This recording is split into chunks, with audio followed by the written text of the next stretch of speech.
जेव्हा आशाताई आपल्यातनं निघून गेल्यात म्हणजे आपल्या आठवणी आणि गाण्यांच्या माध्यमातून ते आहेतच आपल्याबरोबर, पण त्यांच्या गाण्यातनं किंवा त्यांच्या व्यक्तिमत्वातनं आपल्याला काय मिळालं, आपण काय सांगाल श्रीधरजी?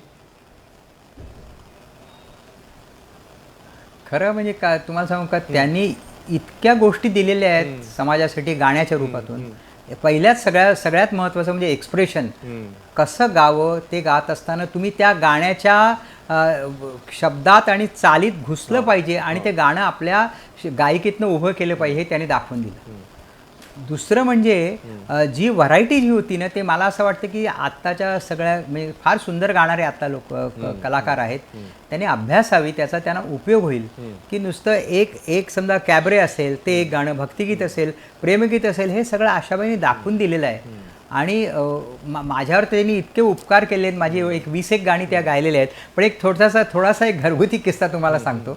आमचं एक रेकॉर्डिंग चालू होतं आणि आम्ही आलो आणि ते म्हणले, अरे तू पार्ल्यात राहतो ना? हो. मग चल, मला पार्ल्यातल्या मार्केटमध्ये जायचं. म्हटलं चला. मग राम मंदिरच्या बाजूला गाडी लावली आणि त्यांनी आपल्या ड्रायव्हरला सांगितलं, अरे मटार घेऊन ये रे. मग त्यांनी अख्खी एक टोपली भरून मटार आणल्या. म्हटलं एवढी कशाला? ते म्हणले, आता मी घरी जाऊन निवडणार आहे आणि मला त्याचं भाजी करायची.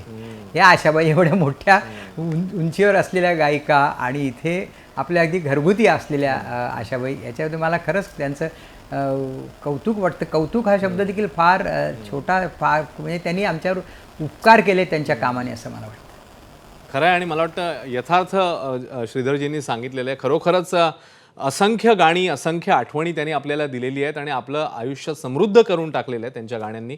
एखादा आपला मूड थोडासा काय म्हणूया आपण, थोडासा कधीतरी आपण निराशावादी असू तर त्यांची गाणी ऐकल्यावर एक वेगळाच मूड होतो, एक वेगळी ऊर्जा येते आपल्यामध्ये.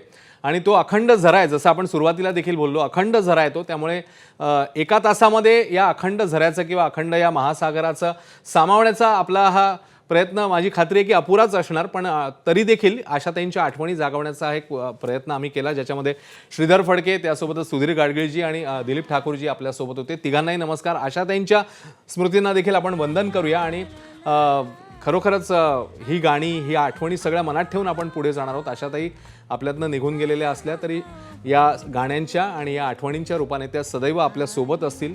त्यांचे योगदान, त्यांचं ऋण आपल्यावर कायम असणार आहे. तर त्यांच्याही स्मृतींना आपण वंदन करूया, नमस्कार करूया.